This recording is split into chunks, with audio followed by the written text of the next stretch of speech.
This video is brought to you by my lovely patrons and by Nebula, where you can watch Jessie Gender's sci-fi thriller Identities right now, featuring John Delancey, Abigail Thorne, and me.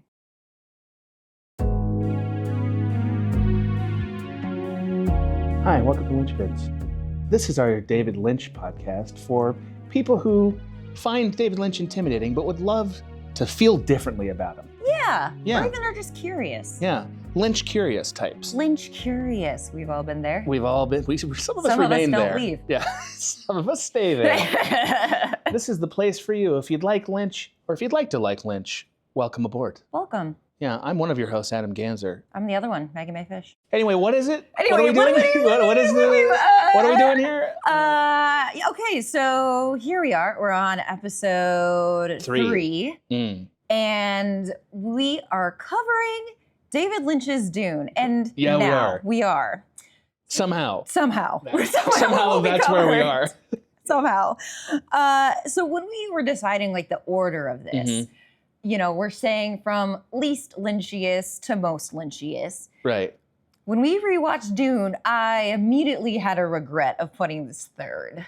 So you think it should be later? Only because it is so incomprehensibly It's so strange. bad. Yes. Yeah. Yes. It's the only film of his that I think is bad. Yes. Like I think every one of his other films is at least interesting and good, maybe amazing. Right. This one is not. Yeah. That's where I land on it. So so it's like in a way, it's still introducing you to Lynch. 100%. It's just like this is the roughest it will ever be, I think. And it's pretty rough. It's pretty rough. Pretty rough. It's pretty rough. Let's be honest. We watched this together, both of us for the first time, and like really struggled not to enjoy your cat. We deeply struggled not to have fun with your cat. Yeah. That cat was so much more entertaining than this film was for a good half hour. I know. And also that was with Will narrating all the Dune stuff. Explaining it to us. Yes, because we are not, this is I have this in my notes in the intro. We are not Dune people. I'm not a Dunophile. I don't Dune. Yeah, I don't either. Yeah. Meaning we don't really have the IP to compare to this film that's like, you see, they should have. Naturally. That's not how Arrakis would be. We're not going to be attacking it from that angle. I also haven't seen the new Dune, right? Dune, the sequel. Yes. I've only seen Dune 1 as well. Yeah, so like I'm not going to compare it to anything but itself. Yes. In this film. That's how this podcast is going to go. So take that and shove it. In your understanding hole. In your nipple tubes. We'll get there. Yes, we will. My God, when will we get there? Oh my God. Soon enough. I know we all can't wait. So that means, and I feel like we all deserve this preface. That means that we're not going to necessarily summarize everything from a comprehension point of view or talk about the adaptation so much. Yes. Right? Because we don't really have that. We're only going to analyze this from the point of view of having seen the film now twice and what did we take away from it. And also being Lynch fans. Yes. And that's it. And that's it. So if you came here for the sweet Dune lore, get out. Leave right now. Leave.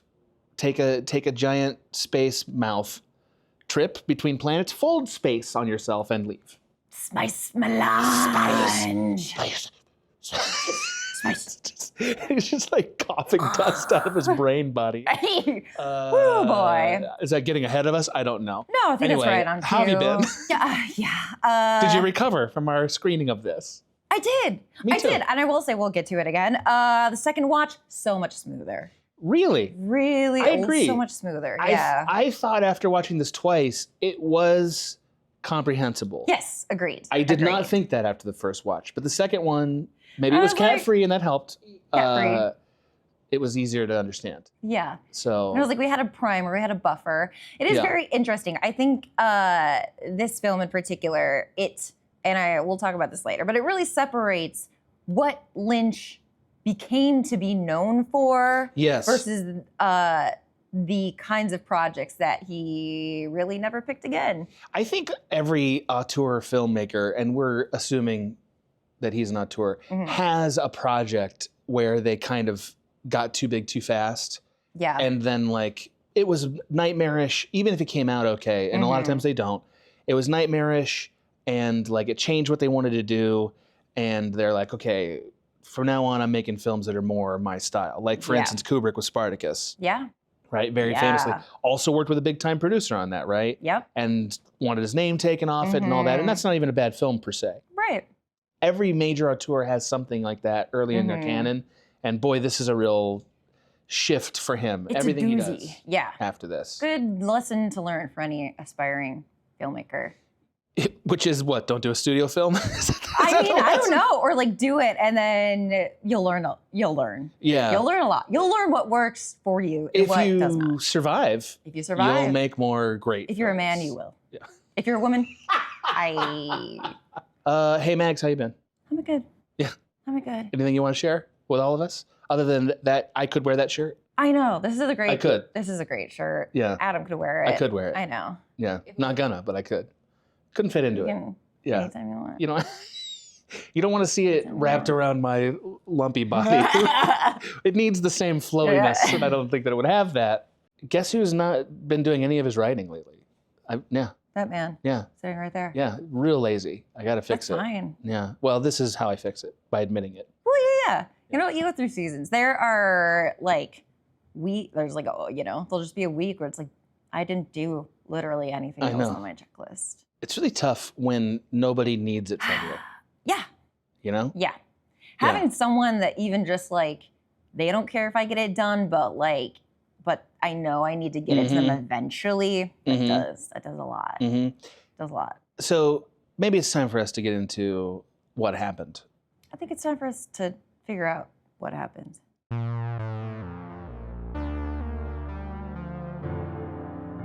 Spicy.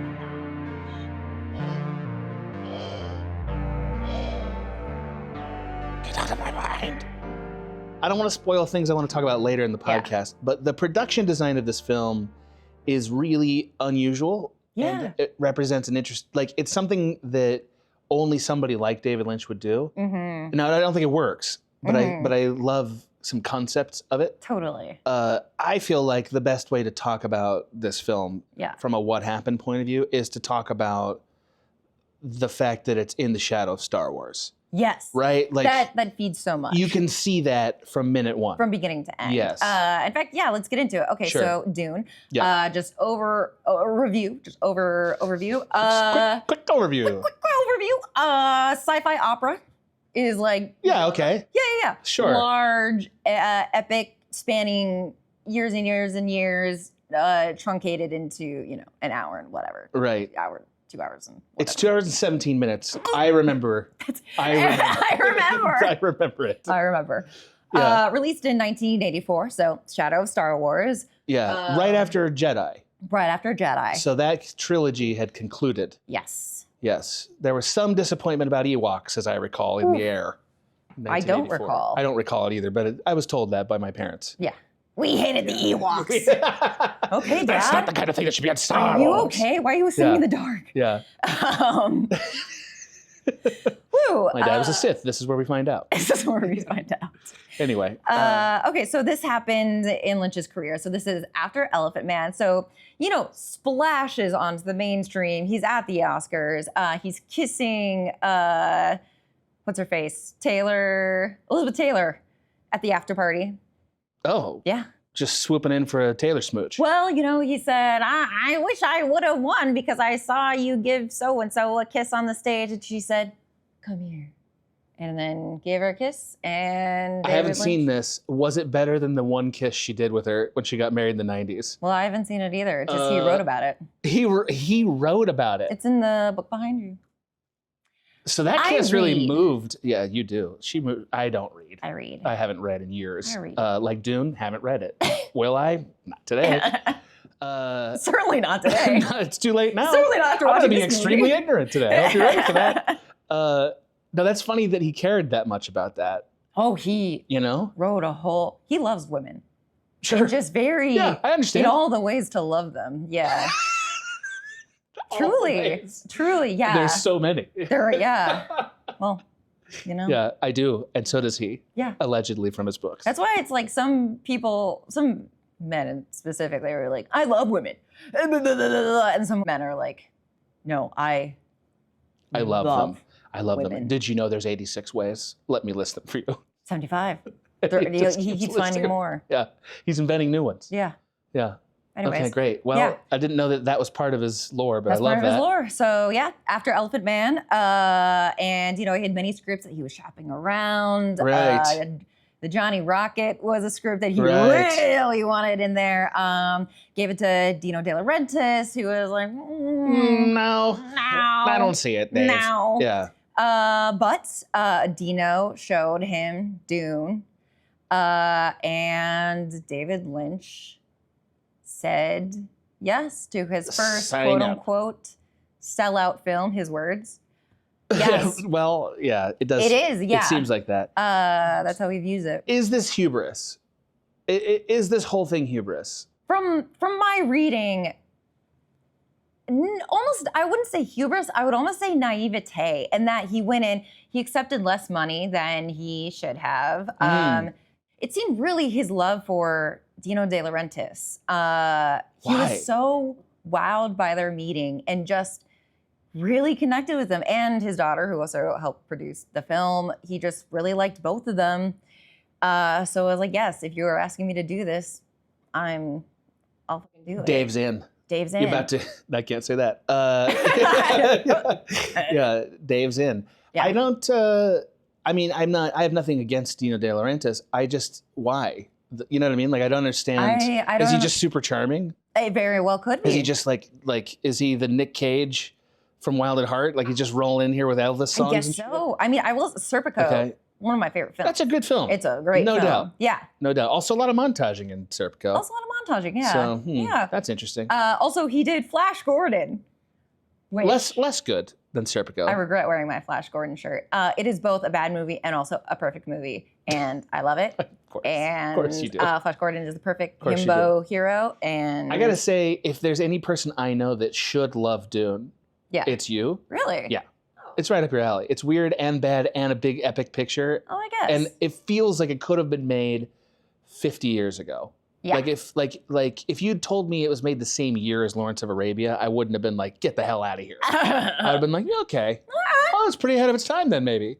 Wow. Honestly, doesn't it feel like that to you? It does not feel of its time. It feels of no time and no place. Fair enough. And no one. It's for no one.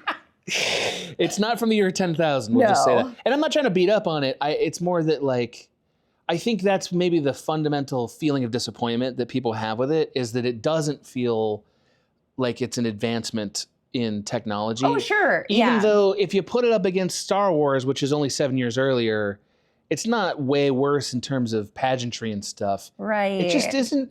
It doesn't have that snappy thing that Star Wars has. Flash Gordon doesn't have it either. Is it fair to call Dune the swordfish of space epics? What does that mean? Swordfish was a Matrix wannabe. Did you ever see Swordfish? No! It's not good. You need to see it. Wow. But John Travolta has the most incredible hair and flavor saver. He has a Holy flavor saver shit. doing this. Yeah, not a good movie. Okay. Hugh Jackman crushing it in it. Yeah. Okay, Halle now I can't Berry wait to watch it. has a Oh my very famous God. scene in this movie. Oh my God. I'll just put it to you that way. Okay, well, I'm going to be watching Yeah. Swordfish. Well, Yes. good luck. Enjoy it. Yeah. Enjoy I that. can. Yeah. If you can. And And then remember, Matrix happened first, and be like, yikes. yeah. I feel like that always happens. Well, that's what I mean. That's what this yeah, is. That's what this is. This is, trying to capitalize on a momentum Yeah. and not achieving it. Yes. Yeah. And so there are creative reasons that I will argue. I think David Lynch took this, but we'll Right. get into that later. Yeah. It did take 3 years to make. I think it looks like it did. It did. Yeah. You can tell it from the way David Lynch talks about it. You can tell it was a very arduous 3 years. No doubt. That's a long time to be working on anything, I'll tell you. So when we say 3 years, you mean from saying yes to it to being out of production? I mean, Or out of, like it's wrapped and in the can it and might done? be even a little bit more if we're doing total. Yeah. Just like consistent work on it for 3 years. I mean, movies take forever. Yeah. So that doesn't, for me, that's not a shocking amount of time. Like the Lord of the Rings project took like 6 or 7 Oh my years. God, Like yes. so much. yeah, It's 3 movies. right. But when you Right. hear that number, you're like, okay, yeah. Yeah. It takes that long to figure out how to do something like Right. I think for him, it's like it was 3 years working on a product that's technically like for someone else. So it was like, Yeah, that's hard. giving away so much. That's really hard. Giving a lot. Yeah, because at a certain point, I'm sure he knew this wasn't going to be something he loved. I think, yeah. He I had think to have known that. He does. You Yeah. know, right. He knew Well, it during it. I think every director knows early on if it's not going to be what they want. And that is when you really have to be a professional, Yeah. you know? And like some people are not up for that, you know? Yeah. And I'm not saying he wasn't. I'm just saying like that's a real emotional crucible because directing is extremely hard mental work. Yeah. And like emotional commitment. You have to drive the emotional commitment of the whole mechanism. So for him to be on a thing for 3 years and know it's not working has got to be awful. Yes. That's got to be awful. Yeah. And then again, so on that, this version of Dune is probably most famous for being something that Lynch hated the final product of. Yeah. Wanted his name off of it. Right.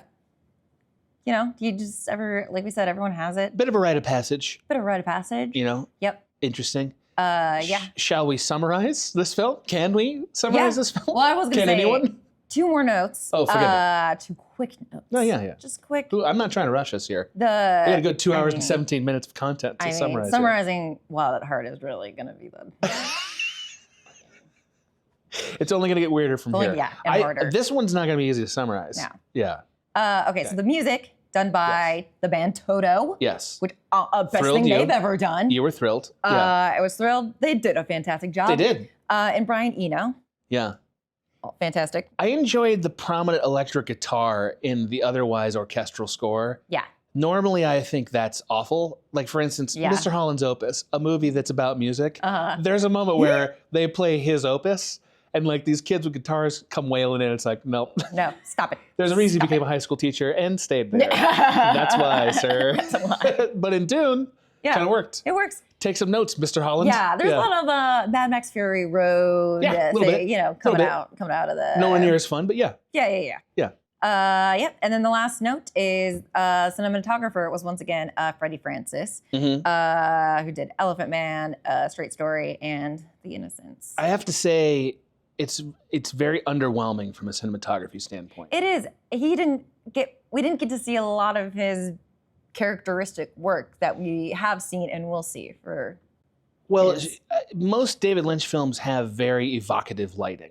You know, like especially going forward, we're going to see that over and over and over. Wild at Heart, Mulholland Drive, like they really evocative, sultry lighting is a thing for David Lynch. This film feels very limited to working in a studio space. Yeah. Like you never stop feeling that they're on a stage. Yes. And some of the blue screen work is not good, which is often a cinematography problem because this is like, you know, nerd stuff, but we'll get ahead of ourselves, I guess. Like to key well, meaning to remove the object from the blue screen, is a lighting separation thing. Right. So whenever you see those outlines in a blue screen or a green screen, like even today you still see them, it's because they didn't light well. If they don't light well, it's harder to separate the key, meaning that the green stuff stays in the frame a bit. So unless you want to pay a bunch of money in post, which most people don't. So I'm not putting it all on the cinematographer, but I'm saying Right. You not. didn't get I to- wouldn't want yeah. this one on my resume. You didn't if I get was to him. fly. Yeah, that's correct. Yeah. And there's a lot of like not lighting spaces, so you don't see them that well on purpose. Yeah. You know, like Yeah. that's tough. We'll talk about it. So we watched it in like 4K or whatever. Back Yeah. in the day, It was a blurry mess. Will was saying, yeah, on VHS, half of the things are you It's can't just even. smears. Yeah, just smears of different. The Spice Navigator figure, who will live in infamy, didn't look different than any of the House Atreides. No. they that's look just the same. It's like, yeah, going on? yeah, real gnarly. great. Okay, so we'll get into it. Yeah. So now we're gonna summarize the plot. We're going to summarize gonna the try. plot, which was very helpful because, you know, I'm just going to say it. This film, it's very hard to follow.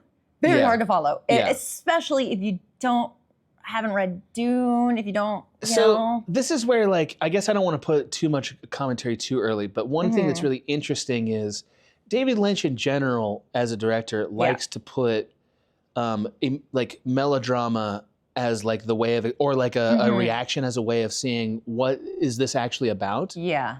The problem in this film is we never have the contextual information behind it Mhm. to understand enough what a person thinks or feels. Right. And yes. that became a point of contention very clearly between him and Dino De Laurentiis, which they solved with voiceover, Yes. a thing we're going to talk about later. Yes. Because I think, and I don't know if he's right or wrong, Dino De Laurentiis very clearly was like, we need information. Right. We need to know what they're thinking. And yeah. David Lynch is like, no.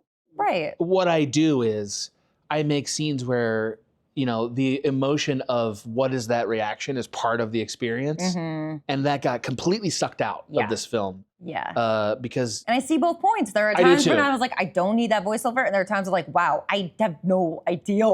what's happening. like in a weird way, if there had been a Star Wars crawl that was like a good 40 minutes Yeah. explaining everything that we were going to see, and then you just watched it, it could have Yeah. been amazing. Totally. You know, that's not an acceptable thing in a movie, Right. but that would have helped us get the Lynch film version of this that we Yeah. didn't get. Yeah. But before we summarize David Lynch's weird sci-fi movie, did you know that I'm also in a weird sci-fi movie? Except this one is fun weird, and it's really, really good. Instead of using sci-fi to discuss the politics of the oil industry, this one uses sci-fi to discuss the politics of gender. It's called Identities, was written and directed by the incredible Jessie Gender, and it's exclusively on Nebula. Identities gave me the opportunity to bring to life an amazingly rich character named Aaron, and I'm so proud of my performance.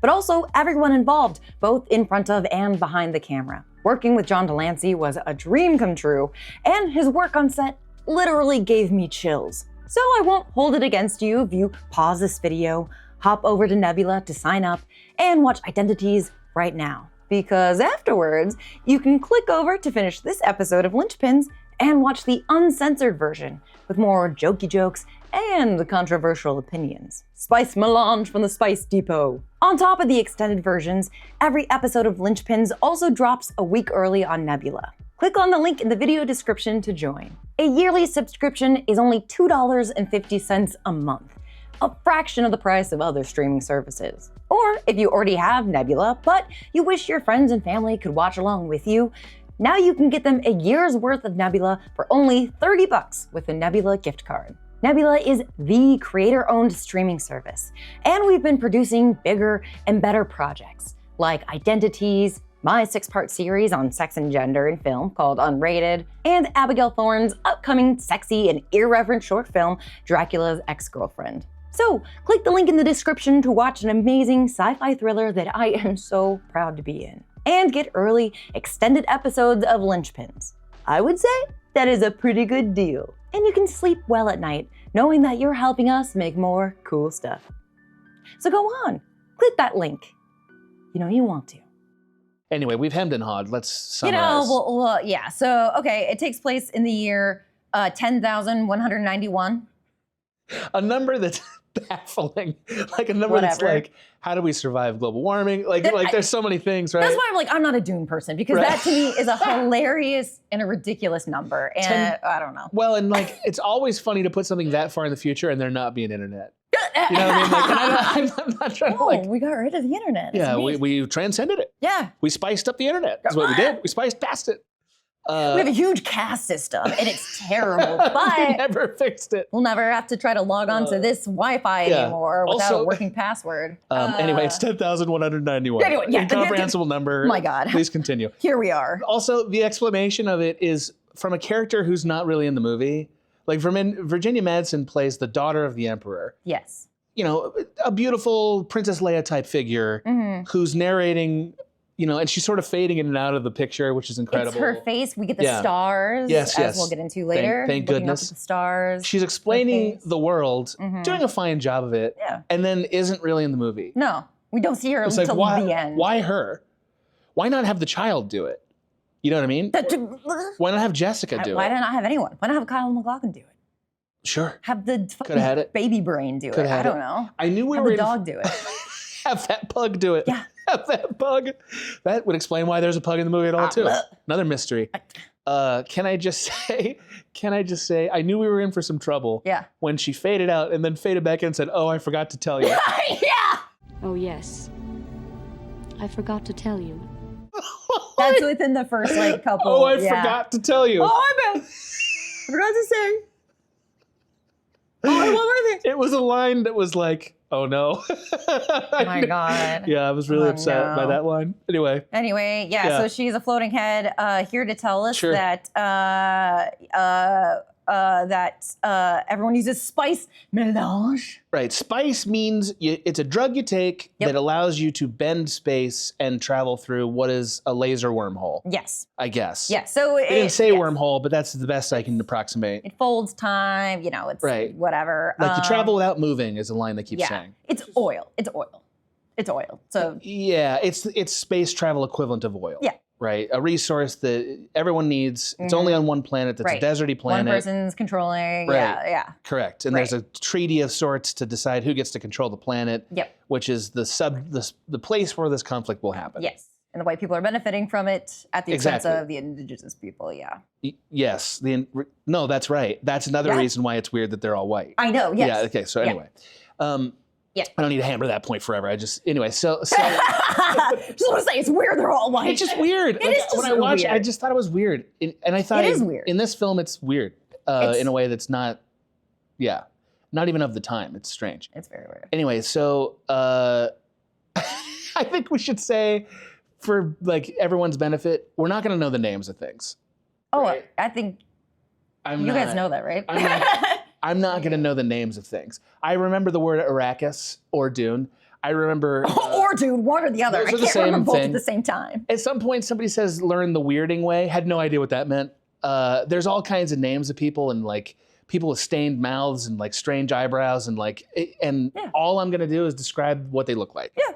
Because that's all we can do. That's all we can do. Okay, great. So who in the hell are these people that walk in the opening scene dressed in black? Well, we'll find out. So yeah, we're thrown into this universe. Yeah. No safety net. Lynch No. gives us very little No. to understand what's going on. Yeah. And yeah, immediately these giant guys dressed in beautiful dark robes wheel in a brain alien baby floating. Yeah. Floating alien Yeah. baby. It's almost as bad as the baby from Twilight. Like it's right there. Oh, yeah. You know what I mean? Because the Yeah. baby from Twilight, they're trying to make it look like it's a human being. Yeah. And it's really not working. Yeah.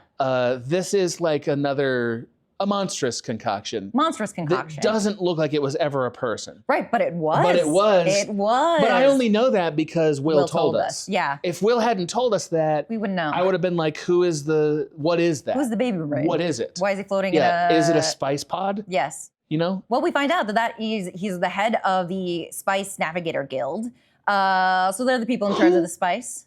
They're the people in charge What of the is spice. that? What is it? They're in charge of the spice melange. But if there's an emperor, why Yeah. are they? a thing? Because they're like the oil company.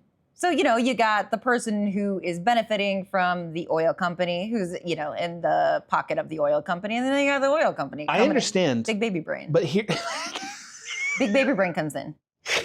you've explained this more helpfully than the movie does, and I appreciate that. What I need to say about this, and it's a fundamental problem. Yeah.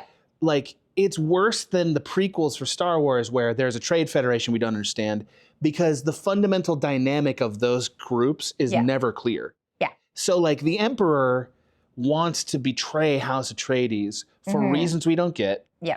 The Harkonnen, who are the strange disease boys, the maniac disease boys who are in charge of Dune, agree to go along with it, even though they don't seem to want to go along with it, so that they can do this betrayal. Yeah. And all of this is being moderated by a different group Yep. who look a lot like the Harkonnens Yep. because they're wearing black robes. Yep. That other group has enough say over the Emperor that they can demand these different groups all have to move Yeah, around. sorry, I was not clear about that. So this is the kind of stuff you don't want to spend time on in a movie. But the problem in this case is every single thing about this movie and like the conflict of it hinges on understanding that dynamic. Yeah. And it's just not clear. It's just not clear. We'll get into Yeah. this, but especially with like the costume design, the set, everything is very elaborate. Very much. And when you look at Star Wars, in the space battles are black and white with green. Good guys are shooting, red. Bad guys are shooting. So Great. A child can understand it. can I spoil a big point for you? Please. So this is a big point I had that I wanted to say for later, but at least I'm just going to. Yeah. It's because Star Wars is based on World War II. Star Wars as a fundamental construct Right. is like everything visually and ideologically is based on World War II. Mm-hmm. This movie is based on World War I. And that's why a lot of things about it are not clear. At least Well, visually. World War One is, yeah. that's Yes, clear, yeah. World War One's a much more complicated conflict. Yeah. Also, almost all the outfits, all the production design is World War One based, Yeah. which is intuitive on David Lynch's part. Anyway, I don't want to get into that too early, but Mhm. that was an interesting decision that I think adds to the confusion ultimately. Very much so. I can't say that's what Dune's about. I'm just saying the movie is telling us that. Mhm. Anyway, so we've only got 2 minutes into this movie. Yeah, yeah. What do we- And what you're do we say? lost, and I'm lost, and we're all lost. Yeah. You saw the big baby brain, you're like, what? Is he in water? No. Is the brain in water? No, he's in That's spice. just- That's spice. I would assume. In that black I tank think is so, spice. yes. It's just a big Yeah. spice. And later room. we see him floating in the free spice air. You remember? Where is that? You remember? Yeah. Yes, because you were imitating him while it was happening. If you could laser mouth, you would absolutely do it. Like the weird laser mouth. I can cheat face. Yeah. Oh man, I know. You've been waiting to pull that one out for years. She's been doing it at me at a different podcast we have, and none of you have seen it. You know, no But one it's has seen painful, it. isn't it? TikTok hasn't seen it. No one's seen it. Now Every we once have. in a while, now you. Yeah. I guess Thank God it was on this the secret's episode. up. It goes on this episode. Anyway, Okay, so should we? What should we do? moving now? on. Yeah. Moving on. We've seen Space Baby Brain. Okay, so And just to be clear, we find out later that Space Baby Brain is the being that enables space travel. yeah, or he's like the head guy. He's the guy who knows most about it. He's the guy that Because- he's ingested so much spice that he it literally turned You him can from see a the future. human into Yeah. a crazy brain. Yeah. He looks like Brain from Ninja Turtles. Oh, sure. Only take the very cool cyberpunk body he's in, take that away. Yeah. And just let him float around and spit dust out of his mouth, Yeah. out of his kind of vaginal mouth. It's like both vaginal and also like if your nose is gone. There's a lot of syphilis in this movie. Yes. Yeah. Yeah. We'll get Will we get to that? I don't that. I know. Okay, Yeah. I'm dragging us a little Yeah, sorry. into the next scene. This is going to be a 4-hour podcast. This is going to be the worst Don't podcast. curse me. I'm sorry. It's fine. Yeah, well, there's so much to say. So much to say. Okay, so Have we summarized the arrangement well enough, though, that we can move on? yes. Like, Emperor's like, sure, take the Harkonnens off. Listen, if you're We'll betray confused now, Atreides. you'll never figure it out. Right. Sorry. Yeah. It's just a thing Yeah. beyond your and my comprehension. Kind of love that Emperor, though. Like, what a dignified-looking figure he was. Oh, sure. I guess Yeah. he was to me, it's kind of forgettable because we only see him once or twice. And it's like, why is he Emperor and Right. stuff? But I love that he gets up, puts on his cape, then shrugs it off. And it's like, what was the cape doing? a weird actor Does the choice. cape matter? yeah. Can we talk about the cape? He put it on, but then got self-conscious mid-scene. I was like, I'm It's like, maybe this is too ostentatious for my Brain Boy meter. I played that off. Played Also, it off. They also seem to know that the evil nuns who are trying to hand pick the Messiah, Yeah. that they seem to know they were evil and could do evil magic in the Because brain. they're women. Women are evil. It's a And problem. they can do evil women magic. It's another. I mean, it's another problem. They're like, make her leave. So she does. She walks like one room over and does her brain magic, and Yeah. it's like, did they not? Why didn't they The ask for wiles more? of the women are beyond Yeah. your Once comprehension. she's out of the room, she's out of my jurisdiction. Yeah, I can't- yeah, there's yeah, nothing yeah. I can do about it. There's nothing I can do. Anyway, all right, if we do this for so- every scene, it's going to be, Yeah. we'll never be So done. how about you stop it? No. You're right. I'm sorry. It is me. You are right. I'm kidding. I'm sorry. So we hop over, Baby Brain. We hop over to meet our heroes, House Atreides. Yeah, these are the good protagonists. guys. I'm using Yeah. quotes because Dune's whole thing is that it is complicating all of these very simple ideas that that we take for granted of like the good guys, the bad guys. Star Wars is very delineated. Dune's in the grand scheme of things is making an attempt to fracture things, which is why you get so many like the Guild and the Emperor and Right. this and that. But it's not successful at it like Game of Thrones. No. I mean, No. granted, Game of Thrones is, hundreds of hours. Yes, there's been much written about the success and unsuccess of the endeavor of Dune. Of course. But like if you've never watched any Dune and you want to watch this, I do think that in its ideal form, it's trying to do what Game of Thrones is doing. Totally. You know what I mean? Yes. Like that's a good way to understand The what it palace is. intrigue Yeah. is a very That's what it wants to yes, be. Absolutely. Yes, absolutely. Mhm. You know, and who's going to be the rightful Right. emperor, essentially. That's actually that's a very good comparison. Yeah. Even with the whole Daenerys thing, that is a very Yes. Paul. Yes. I mean, I think they took arc. from Dune, Totally. Yeah. quite honestly. Very much so. Yeah. So Yeah. also not that well, but Yeah. maybe but Dune's just hard to adapt. I think it is hard You to know, adapt. I mean, I haven't seen the Villeneuve, and I know people are losing their mind over it, but I know Yeah. it's, You did- it's a you tough did, yeah. property. It's I bet tough. it's great. It's great directing. He paired back. Yeah. Oh, well. Yeah. I'll skip it. But yeah. So I'll skip it. We get our first. This is our first Kyle MacLachlan introduction, who becomes a longtime collaborator with Lynch. Obviously, Twin Peaks being the most famoso. But this is where they meet. He was a young actor, fresh from the stage. I love him so Which much. you can tell. Yeah. What an earnest fellow he is. Yeah. Well, also Right? I and the second time I appreciated this more, but very earnest and the film doesn't track it very well, but when he goes like powerful, it is a hard turn, and then he is very like Yeah. enjoying the power, Yeah. which is very interesting. Yeah. Every I would actor argue wishes for that's- a role like that. I would argue that's not great storytelling there. Like that pivot is not what I think It's not is tracked supposed well. to be happening. Right. I don't mind the Mhm. beats. I don't like the way the beats were executed. Yeah, Meaning, like, yeah, I don't feel like it's he's growing. I think he's just some kid on a ship for a long time and he gets told he has magic powers. But he takes LSD in the desert, and he fucking gets it, man. From what I've been told about LSD and the desert, that is the only way to learn anything. So, Yeah. Well, if we learn nothing else from really this movie. nothing else. Yeah. There's before riding a dune worm, and then there's after riding a dune worm. Don't get into the dune worms because that's going to be a whole other thing we're going to talk about. That worm shovel. If we're you let talking me about get to it, I'll get to it. If I let you, This is all just a setup so you can talk about the worm shovel. thank you. That's all I want to talk Thank about. you. Yeah, please continue. Paul and his mother Jessica, a thing that Maggie and I were so excited by. We had a whole side conversation about why Jessica. Love the name Jessica. Okay, so Paul, we're meeting him. He's hanging out with all his dude bros, House of Atreides. Yeah. Patrick Stewart's there. Duncan is there. Duncan's there. Remember Duncan, Duncan? Idaho. Remember Duncan? Nope. Nope. No, I don't.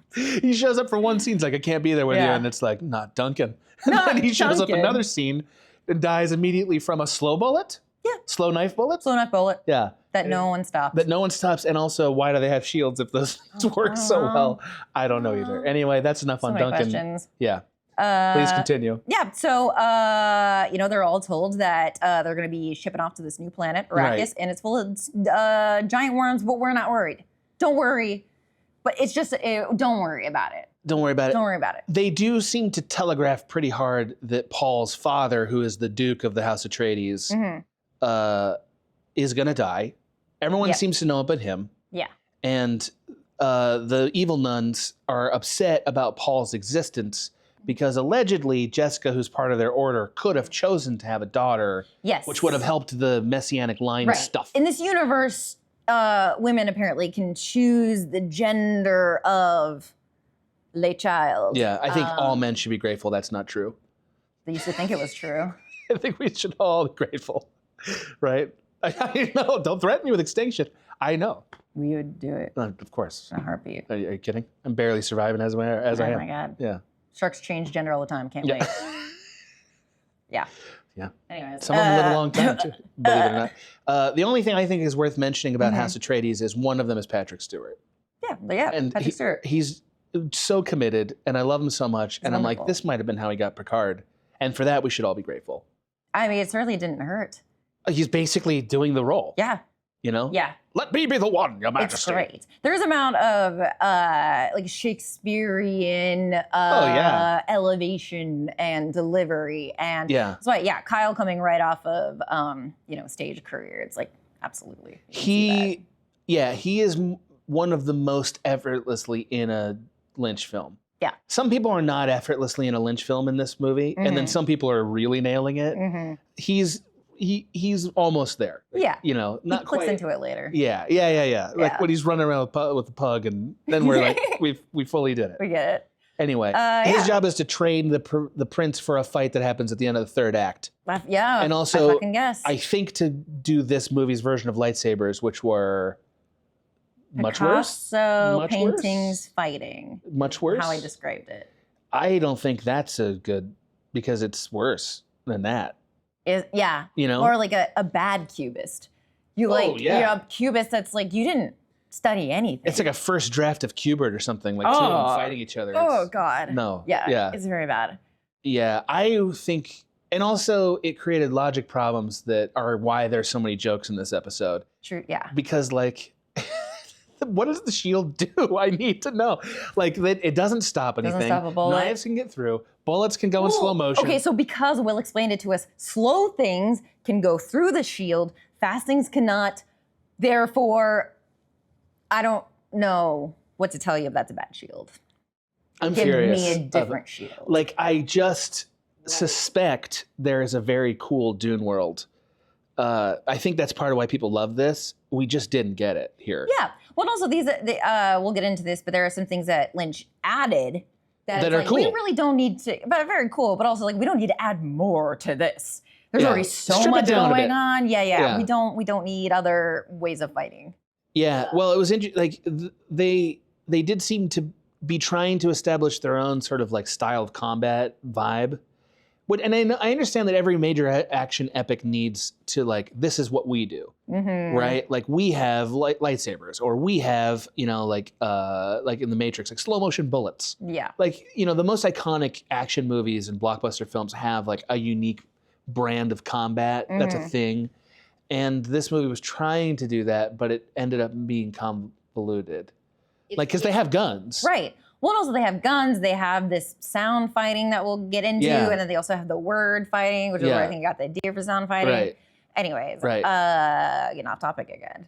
Yeah, but I think we're actually explaining the movie pretty well by doing that. Am I wrong? I don't know. I'm sorry. I don't, It's an incomprehensible film. yeah. Uh, I mean, I don't want to dunk on it all day, but I do think it's you need to ask these questions. I don't, why? The questions are what? Because What? Why? Yeah, I don't know. You're right. Okay, so they get to the planet, their Dune planet. Yeah, that takes 40 minutes, by the way. Yeah. takes We're about 40 40 minutes. 40 minutes and- yeah. Yeah. It's a heavy. That's why it's a a lot. slog. It's heavy up front. Yeah. Yeah. So they get to the Dune planet. There's snakes running around apparently. The Harkonnens have so we have had a visit to the Harkonnen planet. I forget its name, but it's the Black Marble planet. It's made of black marble. Yes. Black marble, also green, much like the Emerald City. This is where we start to see David Lynch's love of Wizard of Oz, just kind of like creeping in, just towing it. The highlights of that visit are as follows. We learn who our antagonist is. Yes, the Harkonnens. In general, the Harkonnens, they're all redheaded monk type dudes who look like they're in Event Horizon. Their leader has seriously, just has a sickness. Something's wrong with Vladimir him. Harkonnen has just face Pustules on one pustules. side and the ability to fly. Yeah. And he loves to fly so much. He loves to fly and cackle. Yeah. Like,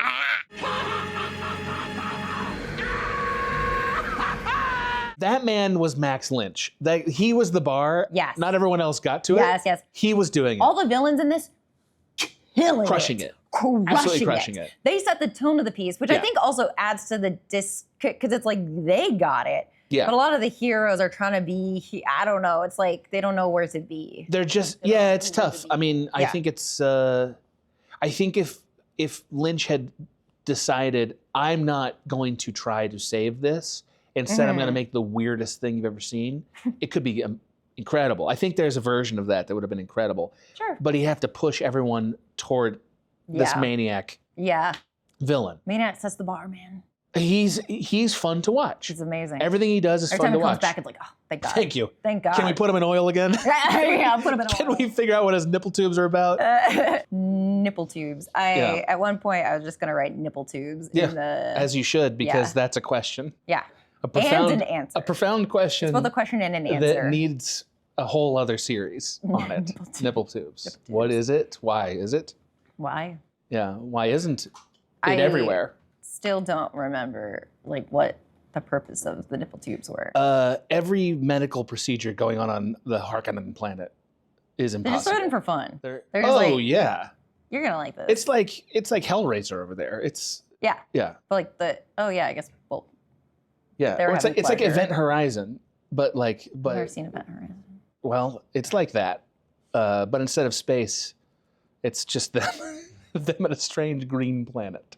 Why does he pull that dude's heart plug out? By the way, that's the actual term, not a joke. Heart plug. Why do they have heart plugs? Don't know. Don't know. I see they've installed your heart plug already. Don't be angry, everyone gets one here. There's also his cousin who ends up being a bad, temporary ruler of Dune later on in the second act, squeezes a creature to death and drinks its fluids. And that's just in the movie. Yeah. There's no purpose for it. I loved it. We're summarizing it, but the film is littered with things that are just. Later on, I have 3 separate images that I want to paint for people. Please. So please. That are Just the movie. squishing of the bug thing into drinkable juice that he enjoyed so much was like, thanks, Dave. Thanks. Because that's a thing that just felt for him. Yeah. And I was like, That's for that was for me too. Thank you, David. Only thing else to note is that Sting is one of the bad guys. Sting's there. Nipple tubes and Sting. He never stops being Sting. No, it's Never. just Sting. Yeah, they give another name, Fade or something, and I'm like, nah. It's no. Fade and it's spelled like Fayde. No, it's Sting. It's Sting. Yeah. He's having the best time. Sting is He's having a thrilled to be ball. there. Yeah. It's not my favorite Sting performance. No. That's Lock, Stock, and Two He Smoking can't Barrels. even really hide that he is having so much fun, so it makes it what are you doing Well, there, at one point Sting? they put him in this weird penis sheath, this winged penis sheath that looks like it's something out of Olympus. And not only is he not at all uncomfortable, it feels like he probably wore that to work. And Lynch was like, good. Put that on camera. Yeah, actually, I love what you're doing, Stingy. I love it. Keep wearing that. Stingy. Yeah, Stingy. I love it. Stingy. Roll on that. That's great. Print it. Get some of those cinnamon rolls. That's got to be how it went. Because it's like he woke up, went to set in his normal outfit, and it was like, Sting's in a movie. Quite great. Anyway, what do we learn from that? Anything? Did we learn anything of substance? Yeah, no, just here's the bad guys. A lot of these you don't, you just see them in their natural habitat. Right. Being evil and weird and creepy and gross and Right. slimy and wet. And that is helpful. It is the highlight of the movie, I would argue. I love them. Yeah, me too. They're they very make fun. it. But back to the boring good guys. Paul and his mother, Jessica. They just kind of take a survey of the place, and it takes about an hour for that to be done. Yeah, they take a survey of the place. The film really takes a long time to get to it because eventually the first actual plot point that happens, and this is so far into the movie, is that the Harkonnens, along with the Emperor, attack House Atreides, who just moved in. Well, they keep you get attacked. They keep building the idea that there are various people who are about to betray House Atreides. Mm-hmm. So they feel like that treachery is really important.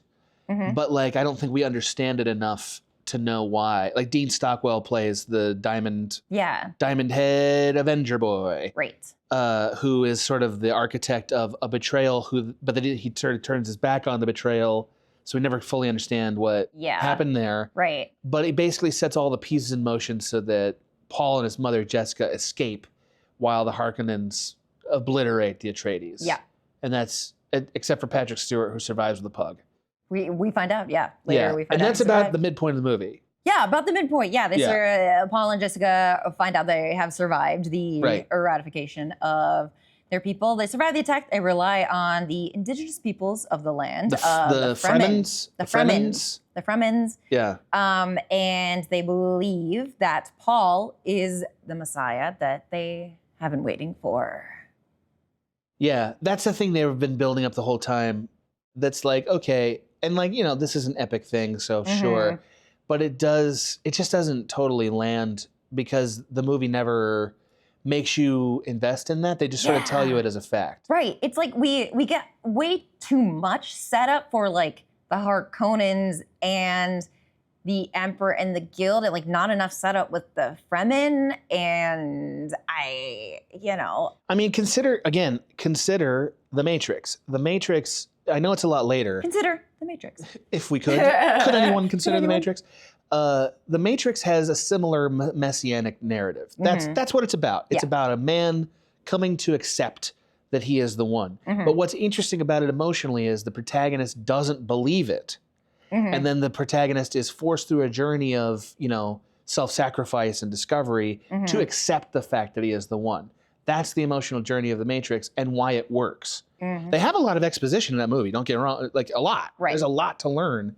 This movie, the character is never in any way emotionally invested in, am I really this person? Right. Never has doubts, never tries anything, never Mhm. fails at anything. Just sort of, it's all happening to him until the point where it's Savior o'clock, Mhm. you know, which happens Here I right am. around the midpoint. Yeah. And then he just sort of instantly becomes The that guy. figure. Yeah. So we don't care. You know what I mean? Like Yeah. it's a Well, and also it's structure like problem. Dune is supposed to be posing the question: Is there a Messiah? Is he the Messiah? Is there one at all? That isn't. and that's not. I don't think it ever really- makes that no, point. It never gets to that. No, I don't think it ever makes that point. It made me feel bad for the role of his Oh, future wife, yeah. played by Sean Young. When they finally, like, however many minutes into the movie, and they finally meet, it's like, oh my god, okay, finally, two characters that like feel something for each other, Yeah, and but like, it's too late. It's like and also that's not much of a role. Like she shows up, has No. like 4 lines, and makes out with him the rest of the movie, and that's it. that's it. And it's like, ew, you know, That's like it. that's a bummer. Yeah. That role is not great. No. I hope Zendaya's version was more interesting It than is. that. Okay. Yeah, they fix Great. it. Yeah, but also, you know, it's like you only, you know, seeing this, it's like, oh, I got to change that. Yeah. That didn't work Yeah. at all. I Yeah. can't do that again. 100%. They're very boilerplate gender roles. Yeah. I would argue. Yeah.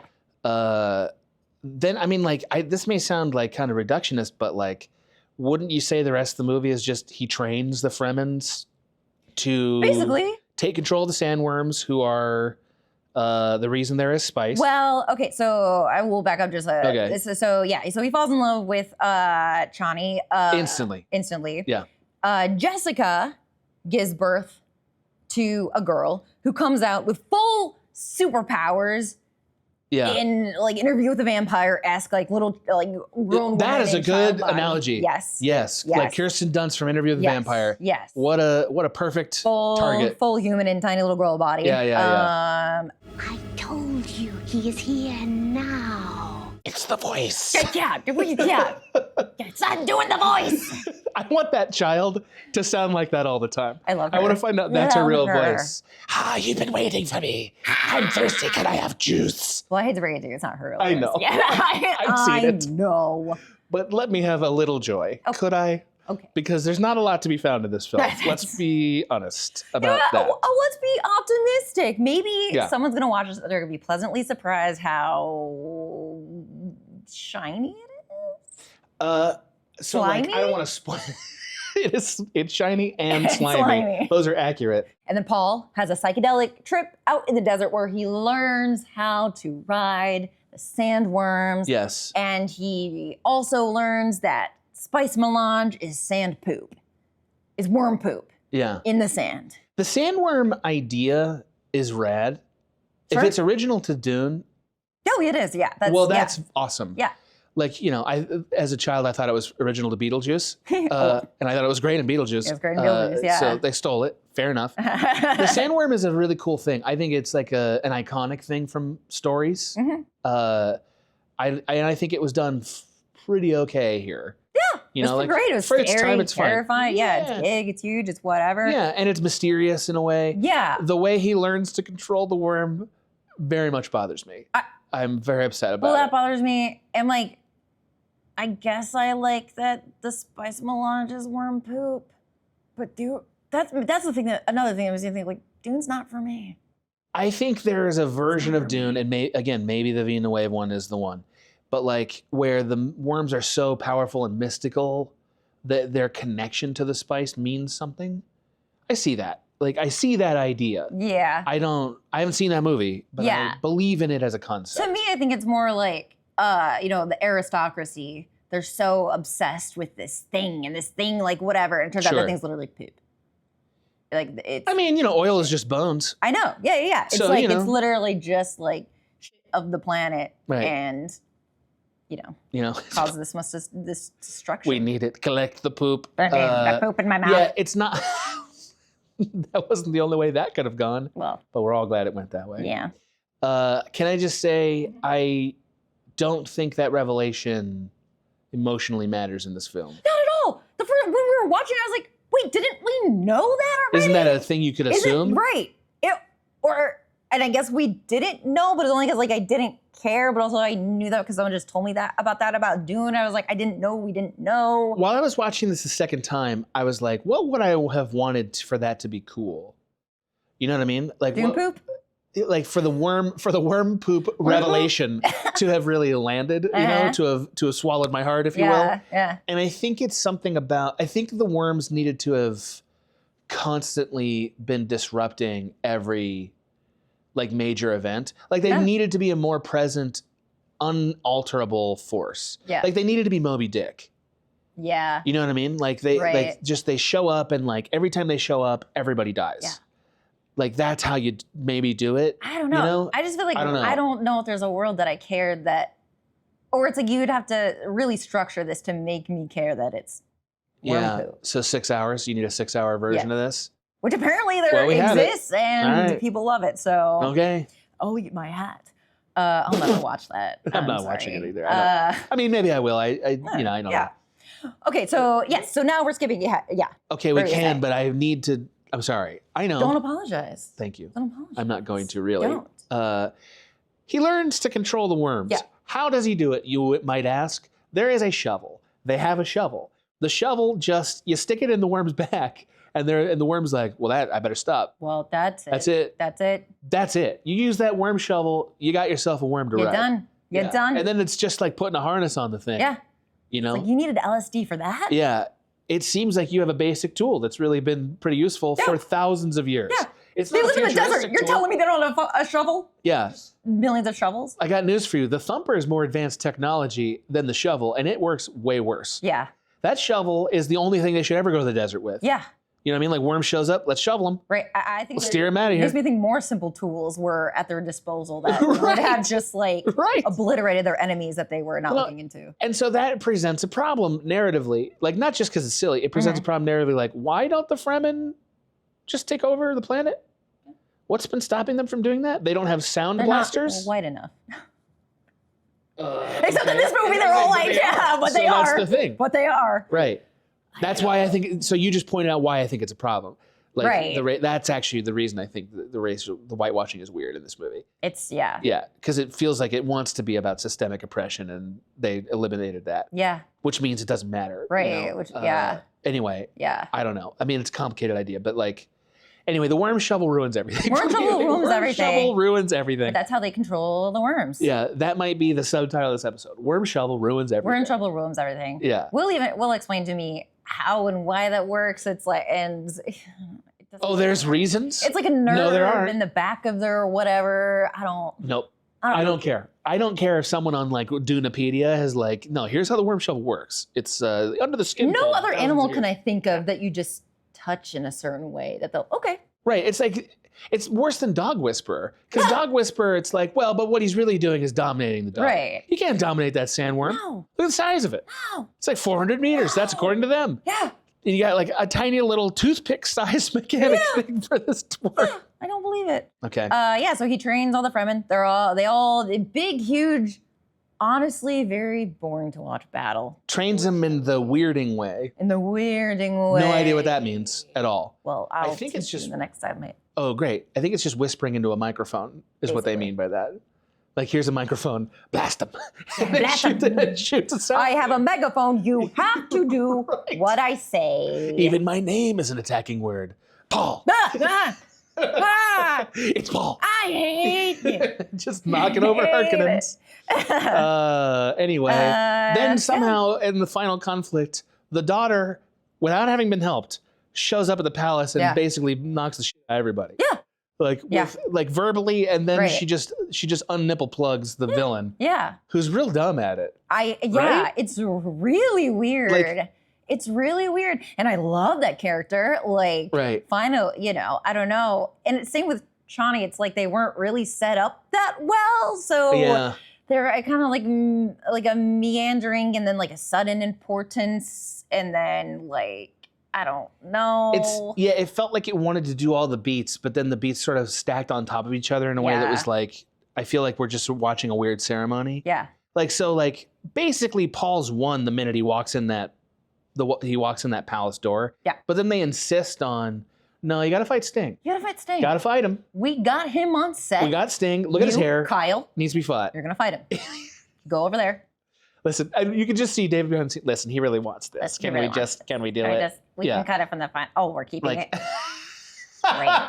that's Great. right. I can totally see David Lynch rolling with his hat in front of the lens. Yeah, And then Dino De Laurentiis like, no, we're watching the Sting fight. Yeah. Yeah, absolutely. I could see that. Sting has a line that I don't know exactly what it is, but it's something like, I want to kill him. I will kill you. Yeah. It's the funniest line of the movie. Yeah. Second only to Brad Dourif's death, which we're showing right now. What a death. Amazing. Is it spicy drink? Is it, or is he just a wino? I don't know. Is he a brain wino? I don't know. Yeah, I don't know I don't either. know. I love that there's a group of people whose whole thing is we have eyebrows and we never wash our mouths. Yeah. We have wine mouth. My whole That's thing. it. That's my our whole thing. That's how you know what we are. Yeah.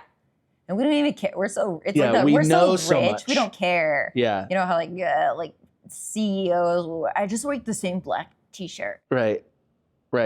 Does this world 'Cause you have no actually this style. this What? doesn't belong in this segment. I'm going to leave it for later. Okay. Anyway, once we get the Sting knife fight, Yeah. then he says a word that cracks open the earth Yep. and makes it rain. Well, And it's like, oh, finally you are the Tesseract You- or whatever you it are is, the the- Kitsat Tesseract. it is like, What is it again? The- The super turbo awesome boy. That's the other weird thing about this universe. There's like 2 or 3 names for everything. Yeah. There's like a Messiah, and then there's you're this, but you're this. It's but very Tolkien-esque in that way. Yes, yeah. Yeah, he's just he's the savior awesome boy. And that word proves it. And it's a little bit like, before you did this whole battle, why didn't you just word everybody to death? Right. Like, I'm not trying to tell you how to Messiah, but But try that one out. just try it. Try it. Just try it. I don't try think some other that- simple tools. I don't think that knife fight with Sting was worth it. No. I think we could have just swallowed him up with the earth, and that would have been interesting. And also, like at this point, we've seen them fight so many ways, but now we're just gonna watch 2 guys like. Yeah. Doesn't it seem like he should be commanding the worms with his words? Doesn't that seem like what we really wanted from the end?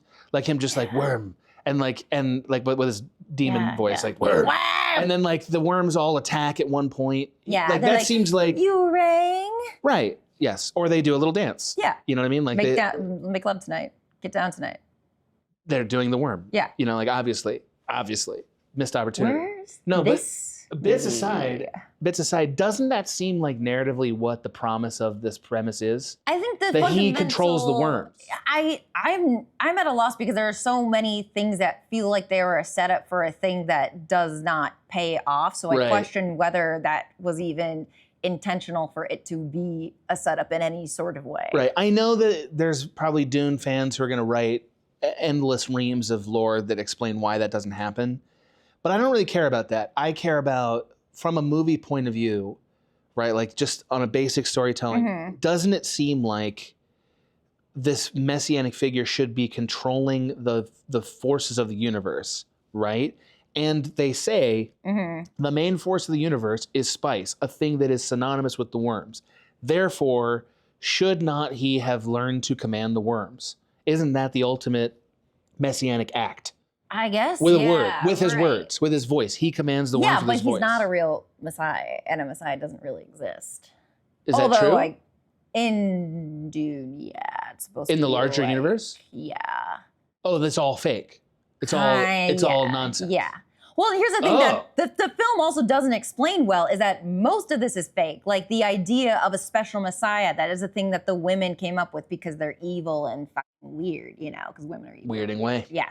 The weird way. All of these things are actual human-made ideas to make things happen in their universe. So it's for stripping. them. So this franchise is stripping myth away, Yeah. not reinforcing it. Yes, A no. la Lord of the Rings. Yes, correct. It's stripping it away. Yes. That is the attempt. Is it successful? It has been a question since the book came I out. would have liked that better if that movie had done that. Yeah. The movie didn't do They that. really didn't do. Yeah. Okay. Well, that's interesting. That makes me want to watch the Villeneuve one. Well, I'm saying that's his. He did he's that. very He's very Interesting. much more honed in on the intent of the piece of Dune. Yeah. Whereas I will say that David Lynch's is very faithful to the book in many ways because many people read that book and did not walk away with, oh, this is supposed to be me questioning the ideas of, prophecy and fulfillment and the idea of, people making things up so that they can get the money of oil. I have a couple of friends who love Dune, and I haven't read it, so I don't want to. I've been gifted Dune 4 different times and still never read it. You have 4 copies of Dune? Yeah. What the fuck? You want one? No. No, If anyone else wants one, let me know. I have them. No, I've never read it just because, it just isn't, like, I have to be in the mood for that. Yeah. Maybe I'll read it now. Read it. Maybe I will. I won't report back, but just for me. Right. Well, okay, so a little bit of coloration to this is that David Lynch actually he basically had the next Dune script already beat it out. And so Dune is a trilogy. There's more than that. Right, there's a bunch more. Yeah. But at least you don't get the entire arc of the Messiah not being a good idea unless you read all 3. So many people read the first book. I see. And it's like, don't realize. I feel like a special little boy. And that's it, right? Bye. So never read the follow-ups, just take it for face value. And so, this kind of takes it for in much the way that the first book does, but not in a way that is technically faithful to the grand scheme. I feel like I've never read the second book of Ender's Game, but people have represented to me that the second book of Ender's Game, that franchise, is a similar message. Read. Ender's Game is another messianic story, like a child being raised to combat these bugs. That's fine. Yeah. There's cool stuff about it. Yeah. Anyway, like this all exists in a kind of like swirl of several other epic stories. Yeah. No one's ever done it as well as what's it called? I don't know. Not Mockingjay, J-Lo, Jay Lawrence in a big dome. Oh, Hunger Games? Yeah. That's the one for you? Hunger Games? Yeah. You ever fucking read those books? No. It is like, not only is a Messiah not I can't even believe you're doing this. But right. It's like generally reveled as like a very... Well, I'll put that on my reading list, I guess. You never read it? Never? No. Like you read Ender's Game. I did.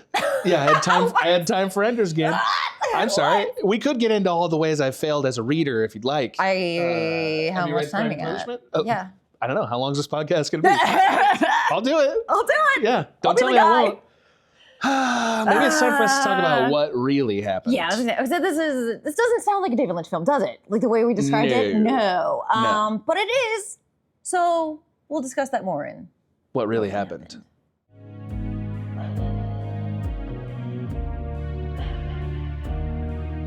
I don't want to pull the heart plug on this segment too fast, but we have already gone very long. Yeah. So maybe we better get to the meaning quicker. What do you think? Could one do that? I don't know. Is that possible? I don't know. I don't know. Oh, we're ready? We're rolling? Yeah. Oh, okay. This was my bit. Oh! I wasn't throwing it away. I was going to use it. Well, we're still using it. You're going to leave that in? Yes. Yeah. It's the reality. Right. The fabric between performance and... If you could have the power to shoot space lasers out of your mouth, but you had to look like that brain boy. Yeah. Real problem. Yeah. No, not a problem. I think if I was that brain boy, my brain's big enough that it's like, I feel sexy. Even though this is me. If you put your hair on that brain boy, I think we got ourselves a stew going. Yeah. Yeah. His hair does a lot. Oh, yeah. For me, I think. And for brain boys. The world. Yeah. For me. Please feel free to write a treatise of gratitude for the ways her hair has benefited. Yeah. Put it in the comments. Yeah. How has my hair saved your life? Today. List at least one way. At least one way. Yeah. Okay, so I know I did a really good job of explaining the plot, and you're like, wow, I understand Dune front to back. This seems like a very coherent story that David Lynch told. No. Yeah. No. I think on a fundamental level, again, the problem with this movie is not that there's too much in it. It's that it never has the time to make you wonder about anything. Sure. It never sets up questions that you're curious about. Right. It just gives you information.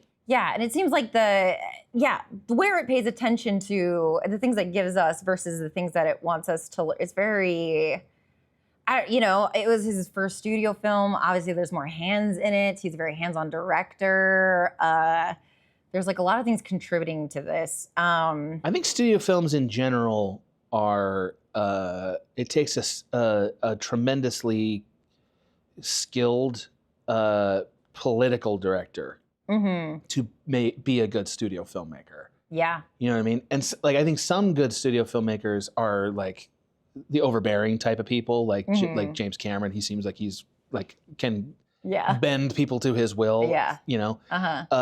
Or I think Spielberg gets underappreciated somehow with his ability to like navigate personalities successfully. Oh sure. And nobody ever has a bad thing to say about him. Yeah. Ever.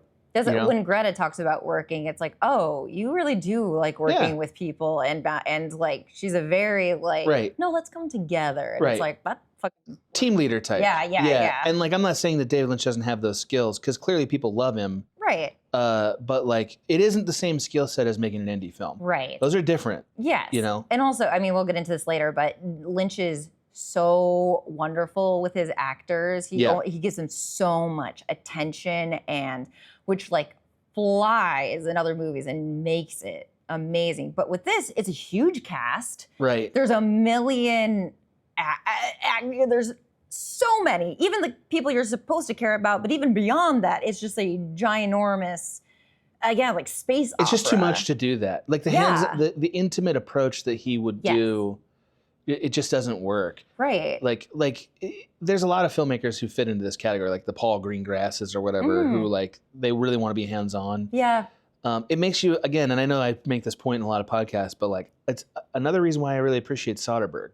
Because Soderbergh not only can do this on a big level, but he can work with big stars and DP. Soderbergh's the best. I don't know what his skill set is that makes him so good at that. He's very grounded and patient, and he knows all of the different like he has studied acting. He knows all the different pieces of the film. He doesn't have a big ego.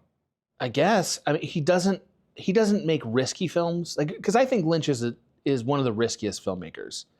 Like, I think he takes huge risks all the time, and that a lot of them really work. Yeah, I would say Soderbergh takes a lot of risks, but there's, like the risks that he takes that don't land. We don't, he made a whole film on an iPhone.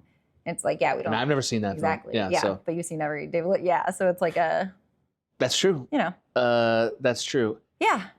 What did you want to talk about in this segment? I'm just sort of curious. The things that make it Lynchy are the things that don't really work about it. Like Lynch is he's very interested in the internalness of a character. Yeah. Which is why he didn't want voiceover, because he just wants us to be with the character. But at the end of the day, we don't actually know what they're thinking because so much is going on in this political intrigue that, I understand why someone would ask him to put back in the voiceover so that we can externalize the internal worlds of the characters. So that's where, to me, there's a logic problem with the voiceovers, which is who can hear whose thoughts. That's an actual logic problem. I don't care about that, but yeah. I know. Yeah. But like, I think it is a problem because the first time you get them, it is from a mind reading situation, and they sometimes are. So that's a problem. Mm-hmm. I think it's also a problem because it robs us of the Lynchy vibe. It does. It really does. Where like, there's a lot of films that you watch of his where you'll get a close up of somebody doing the performance where the monologue would be, but you don't get the monologue. Yeah. And that's actually what makes it fun. Right. Is engaging. the melodrama it's like of you're it. filling in what they're, Right. And you're absorbing the heightened world of it. Right. And that's a very evocative world. Yeah. And somehow the constant exposition that's because all the voiceover is exposition. It's never emotional. It's always like explaining a thing so we get it. Robs us of the thing we go to movies for. Right. Which is emotional engagement. Yeah. Well, sometimes it's emotional, but then also it's not interesting for someone to just tell you, like, I really want to kill that guy. It's like, well, I could have surmised that you wanted to kill him. And like later on, it was clear from an action. Yeah. It's like the decision to do that, they trusted the audience very little. And I think this movie was already never going to make sense. Ambiguity would have made it more fun. Yeah. I think. Yeah. So another thing that kind of works against what Lynch is well known for is this movie is very, there's a large battle scene, so technically it's violent. But as you'll see, when Lynch uses violence in his films, it's usually very personal violence. Yeah. It is very small, Yeah. intimate, scary spaces. Yeah. Whereas this is like a huge, giant desert out in the open. We're like panning from like back to front. It's just doesn't seem to be the kind of thing that either he can conceptualize and translate to film, or it's just not. Yeah. It's got the doesn't- Transformers problem. Yeah. I'll never forget the day I watched Transformers Dark Moon, I believe it was, in the theater. And they had, I think it was this one. There was a glider scene in it. You know what I mean? Where it's like these people in these like wingsuits are like flying through the city. And it's the kind of thing that you should watch and just be pumping your fist. Like, oh my God. And you just don't care. Yeah. You just don't Yeah, care because yeah. they've done nothing to support it emotionally. Battle scenes are always emotional conflicts. If they aren't, we don't care. It's why a lot of times the lightsaber stuff is mixed in Star Wars. Sometimes it's great when there's an emotional consequence to it, like in Empire, right? That's a good lightsaber fight because we learn something emotionally about it. But then sometimes it's like just for the sake of, and we don't care. And I think everything battle-wise, that's true of in Dune. Yeah. It's like if we just put the spectacle, people will care. And it's not true. Yeah, not true. Not no, true. we need the other stuff to support it. Emotional rooting is the only reason battle scenes deserve to exist. When you don't have it, It's it's actually, random acts of violence, literally. well, it makes you critique whether or not a film should have this kind of content. It brings up those kind of critiques that films love to dodge all the time. or it's just boring. Yeah, it's both. Yeah. Anyway, Yeah. Visually, there are some very interesting things going on. definitely. But again, that makes it almost adds a little bit to the incoherence because here are the images that I want Will to put up side by great. side for the audience to excited. compare. Okay, so one, Patrick Stewart at war carrying a pug dog. This is in the movie. Yeah, that's a pop culture icon moment, I would argue. Absolutely. Yeah. That's iconic. Put that on his tombstone. Yes. You know? So let's put that right next to two Picasso paintings fighting with each other, or a failed cubist. You keep calling it that, and I keep like imagining Picasso paintings and being like, that would be cool. That would be cool. Not what this is. It's not what this is. Yeah. It's- One of the paintings that Picasso threw out It because he looks. was blacked out drunk. It looks like the kind of screen you'd see if you were just starting to use DaVinci Resolve or something, and like, okay, that's where the effect is going to go. Here's a stand-in for where it's going to be. Oops, we forgot to put it in. Right, that's what it looks like. It's it's a bummer. Yeah. The hand. I love the future hand. Love the future hand.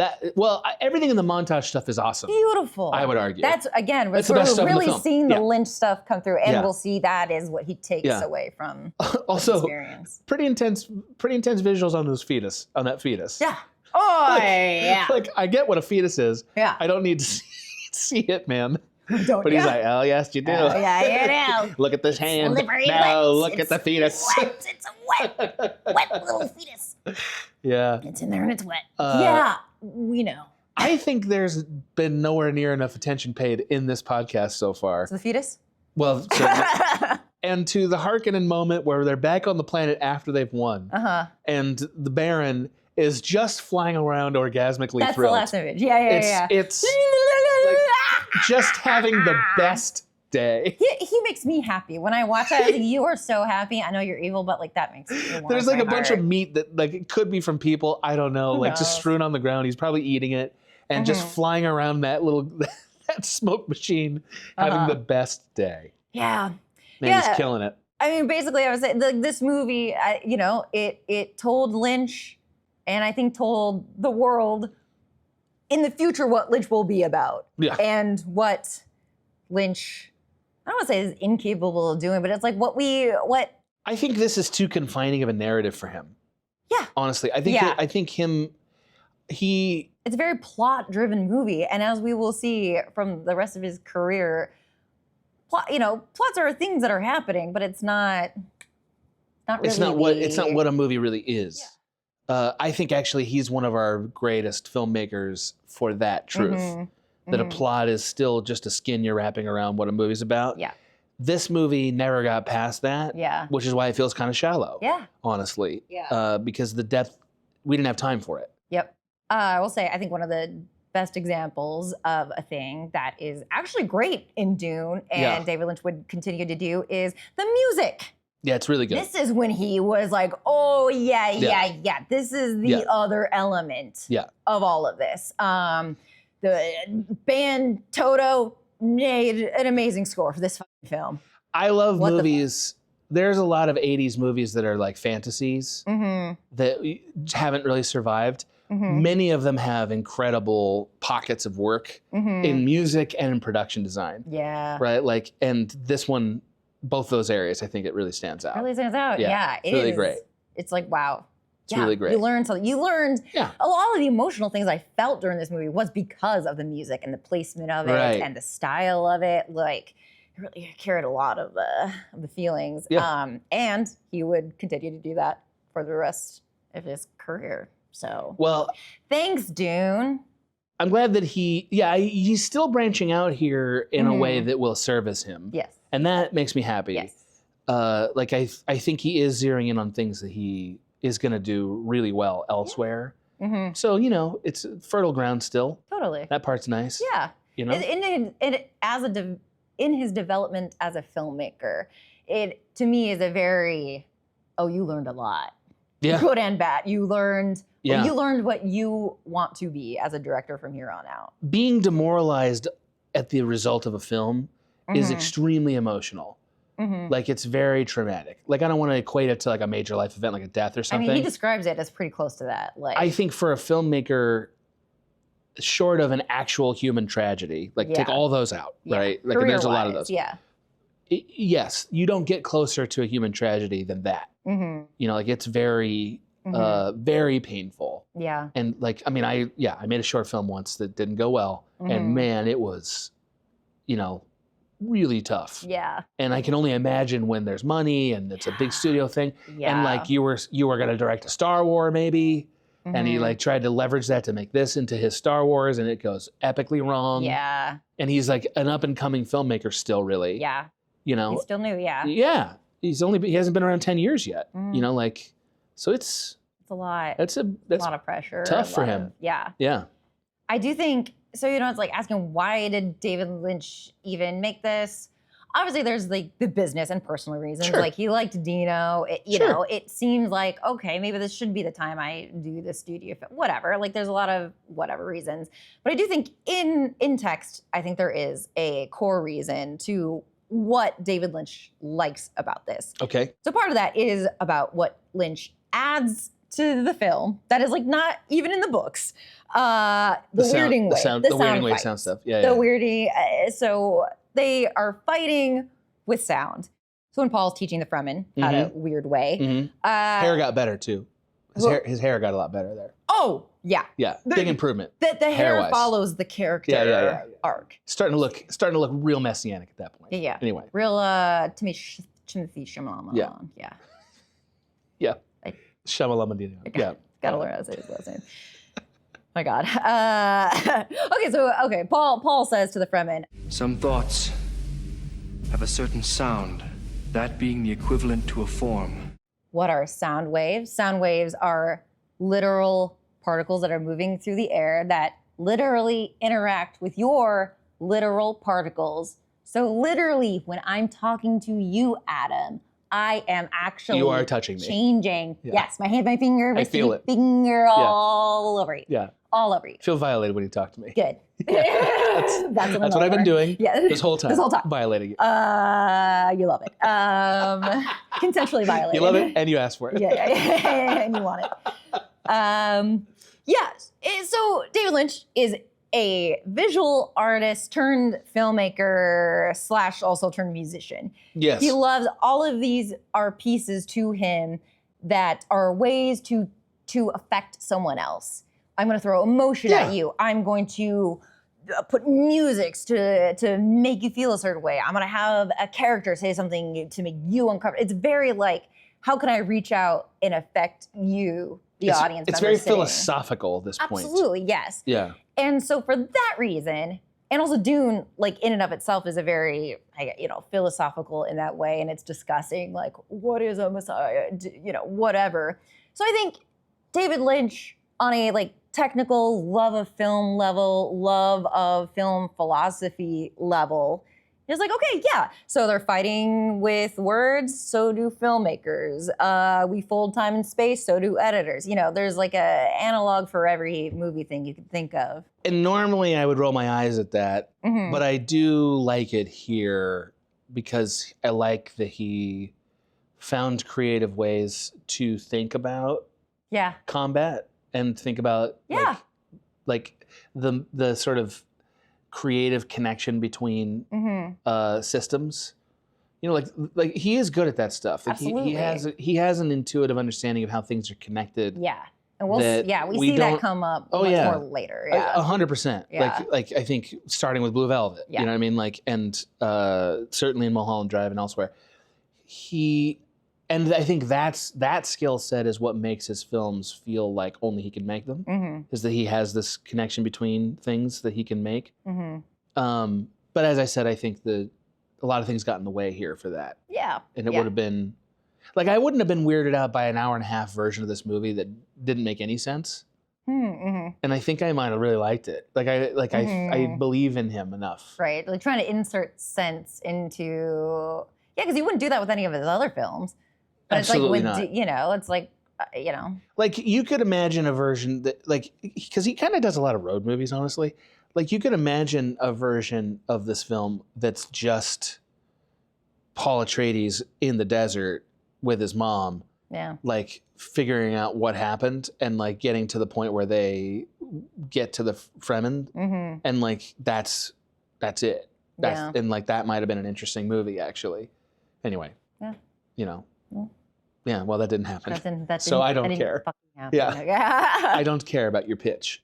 So I think at the end of the day, creatively, I think that's what he was seeing in there. And there's Yeah. there's like a lot of very cool visuals that are kind of about like folding space, Yeah. reaching for a lot of hand, reaching. He loves the hand, hand. a lot of Loves fucking- it. A lot of this. Those are the best things in the movie. Those are the best things in the movie. Yeah. Exactly. The montage stuff is the best stuff in the movie. Yeah. In fact, maybe we should talk about that in our next segment. Hmm. Hop on a sandworm, if you will. I shall. Wait, what? Wait, what?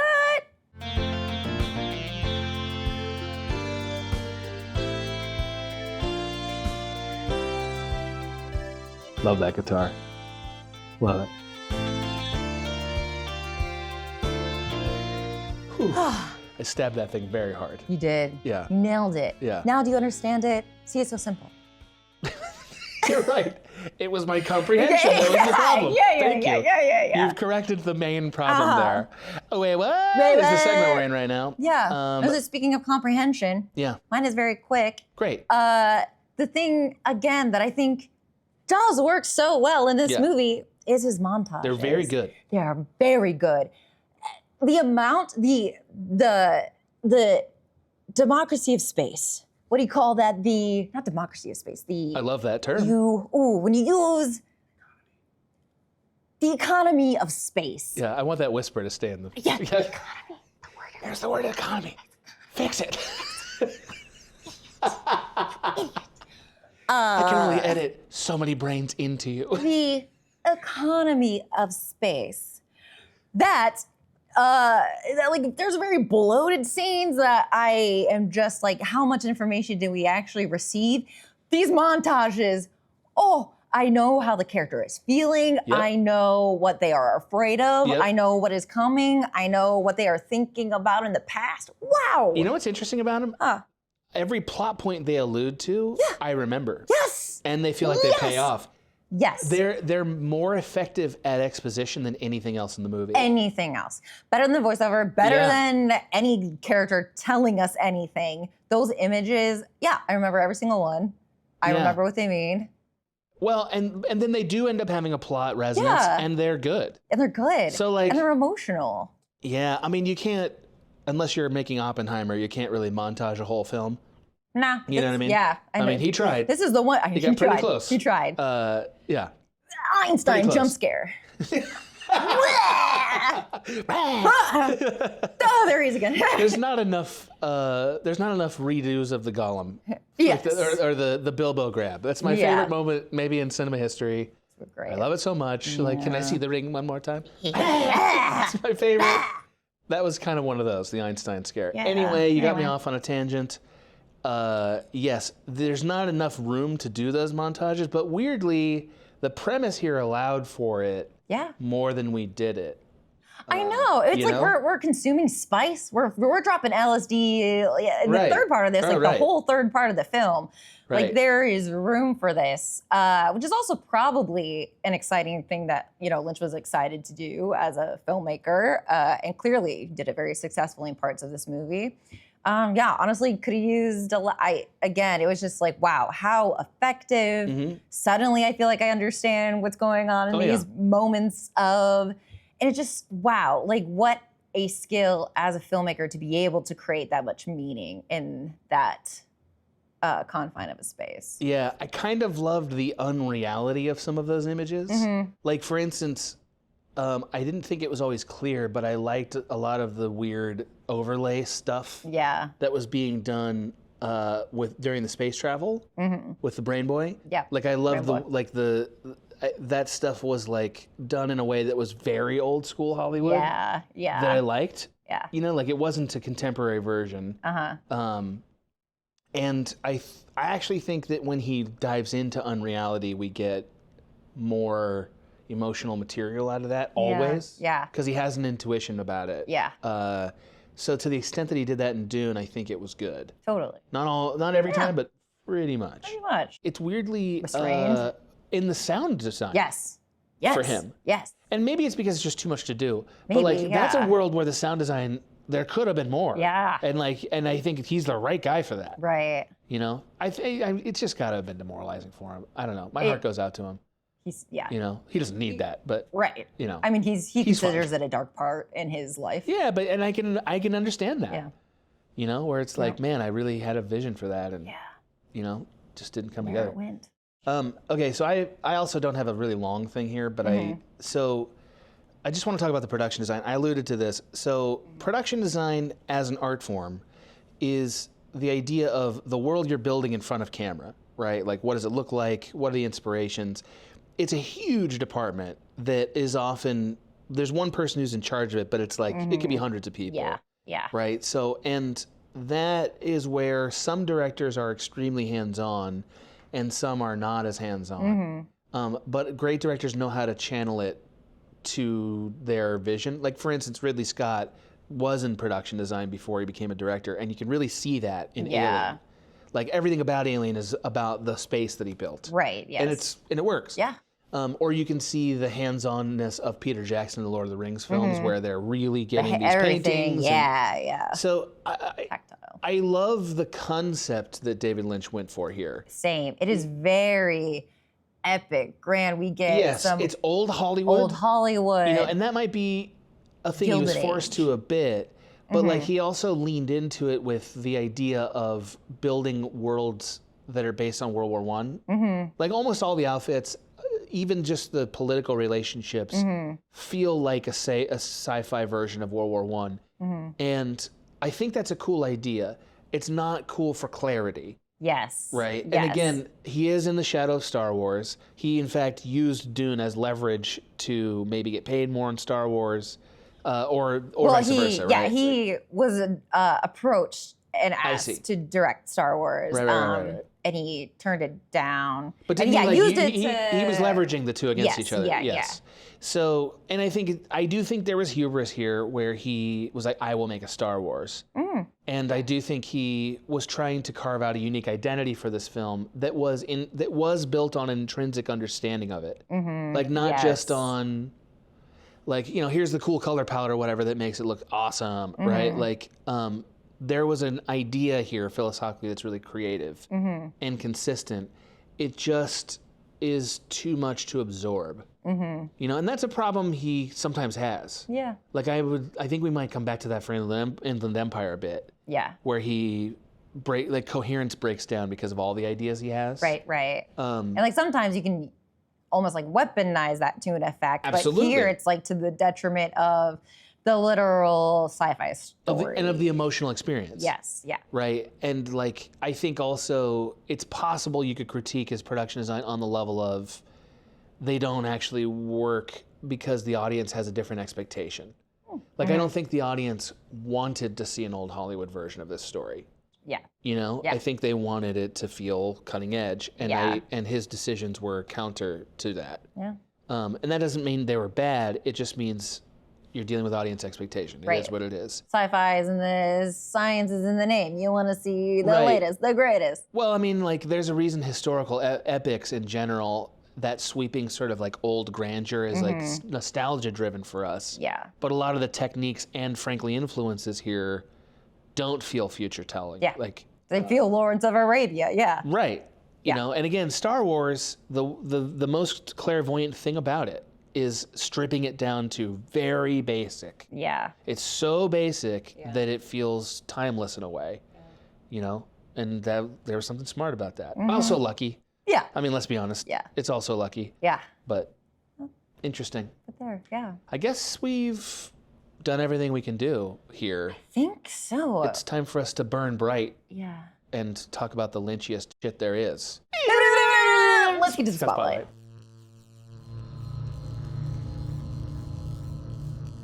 Here we are. You look beautiful in this light. Thank you. You're welcome. Finally. Yeah. Yeah. Finally. I've been waiting for years. What are we doing? Spotlight. Spotlight. Spotlight is where we discuss the connecting Lynchian tissue between his various filmography works. Yes. The stuff that makes it Lynchy. This, yeah, Right? the Lynch, Yeah. the spice melange of the Lynch world. What makes it tick? Yeah. What makes it a recognizable Lynch project? Which is interesting because, you know, as we're getting more Lynchier, this will be easier. But I would say this is the last one that you could argue doesn't have like a gut punch of Lynch. You don't watch this one and instantly know it's his. Yes. That will no longer be true going forward. Yes. Every single film we're going to Yeah, cover after we're that about to- is only his. Yeah. But he's still got his things. still got it. Yeah. He's got spice in his brain. Yeah, It's such happening.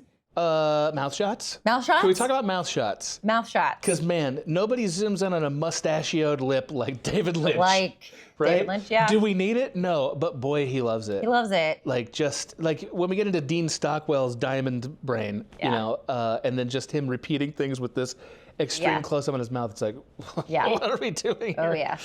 Because you know, mouth shots are generally sexualization, and maybe they still are here. I don't know, but he loves a mustache mouth. Love Loves it. Well, it's like sometimes it's sexual, sometimes it is the opposite of that. Yeah. Skeevy. Oh Something- yeah. It's always a little skeevy. It's always a little skeevy. I yeah. don't think I can't think of one sex scene of his that doesn't have some vibe that's like, Really? yeah, a little bit. There's some beautiful, lot of heart. Yeah, but there's also sort of a darkness in a lot of them. Well, yeah, but Yeah, I yeah. would say some of those sex scenes are pure. The hands. Oh yeah. We'll Oh yeah, get those to are it. nice. Yeah. Yeah, the Anyways. primary colors. We'll talk about that. I'm talking about. Yeah, yeah. We'll talk a lot about it. Yeah. Okay. Mouth Yeah. shots. Yep. That one was yours. You said your thing. Here's my six. What was that? Zooming Through the Stars? We've seen that He in loves Straight it. Story. I think that's the only reason Virginia Madsen's in this movie is so that he could put transcendence, like the transcendental shots, into the movie. You know, and he Yeah. hadn't even started meditating yet. Yeah, but it's in his heart. It's in his heart. It's completely That's in his why heart. Yeah. it clicks so well when Yeah. it starts. This is our first couple instances of Wizard of Oz influence. We got a First Toto. overt ones. Oh, Yeah, first yeah, yeah. overt, yes. Toto, the evil villains live in an Emerald City type Right. situation. Right. There's a lot. There's a lot, yeah. It also you'll see feels it. very, the pageantry of it feels very Yes. old Hollywood, like Wizard of Oz. Absolutely, yep. You know, Yeah.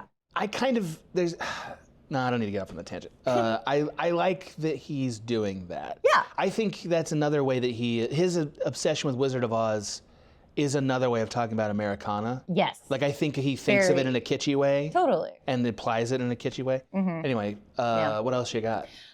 Dream sequences. Yes. We The best see part them of the here. film. Best part of the film. Yeah. And that continues even both within dreams and without dreams. Yes. Him building meaning through series of images. Absolutely. Very seminal part of his work. We go back to the machines that we saw in Elephant Man. Many machines on X. New machines. Oh? The Only more so. machinery, only more so, Yeah. and like so much bigger. And I think he does a good job here of showing the machinery crushing people. yes, Like it's a lot more like yeah, violent feeling. Yeah. And grimy feeling. right. The Elephant Man was like, wow, look at these machines just going away as we're living life, but here it's like that machine is ruining our life or keeping us alive. Right. Our plugs. Heart plugs, or where they have to milk that cat rat. The cat rat. Milk the cat rat. Milk the cat rat once a day to survive the poison we've given you. That's a thing that's in this movie. That's like, why? That we didn't mention Why is it a cat earlier. rat? Why is the rat There's like taped- hundreds of duct taped those to that things. cat? I don't know. And he's got to milk it. know. How does he milk it? No, it's a machine. Yeah, Some weird ass machine. I don't know. By the way, what a fitting end for the actual character from Elephant Man, which is what I like to think. Yeah. Like, I like to think he survives Elephant Man, somehow gets transported to the future and has to milk a cat rat. That's I his want that punishment. for him. Yeah. I do too. Punishment. Yeah. Also, It's those eyebrows freedom. are a punishment. Yeah. Let's be honest. They're a real punishment. Finally. The red and blue motif. Yes. We see it here. Not very prominent, but we see it. Yeah, especially you see, he loves saturated reds. Yes. And blues. Yes. And they pop in the scenery often. This one, you don't see it everywhere, but you see it little spots of it. Twinkles. Yeah, Twinkles. little Yeah. twinkles, Here and there. absolutely. Yeah. Just a bit. A bit. Yeah. Sure. I will say another David Lynchian thing that we, again, this doesn't go full melodrama. I would say this is more leans into the, I keep saying it, Shakespearean language, not Yeah, full it's heightened. melodrama. Yeah. Yes, heightened. It's heightened and it feels theatrical. Yeah, absolutely. But not full melodrama in the way that he will become known for, where it's almost parody or Right. satire. Yeah, Like every other film from this point on, we get into that. yeah, And like sometimes to the point where we're making soap operas. yeah.